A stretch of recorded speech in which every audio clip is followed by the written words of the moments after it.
हे बघा ना, त्रिकोणच्या त्रिकोण आहे. एवढे हेवी स्टोन आहेत. म्हणजे ही एवढी कशी दगड उचलली असतील मला समजत नाहीये. बघू शकता तुम्ही, बघा कसं काय पॉसिबल आहे की एवढे मोठे दगड. तुम्ही बघा ना, ही दगड बघा ना किती मोठी आहेत. म्हणजे ही दगडाची पूर्ण असं हे झालं आता, ते झिजली वगैरे, कारण 4,500 वर्ष पुराणी, त्याच्यापेक्षा जुनी दगड असतील. पण बघू शकता ना किती, म्हणजे एवढा जॉईंट झालाय पूर्ण तेवढ्या वर्षानंतर.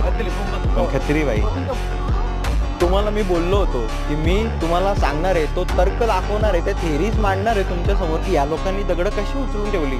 ही इम्पॉसिबल आहे. एवढी मोठी दगड उचलूच शकत नाही कोण.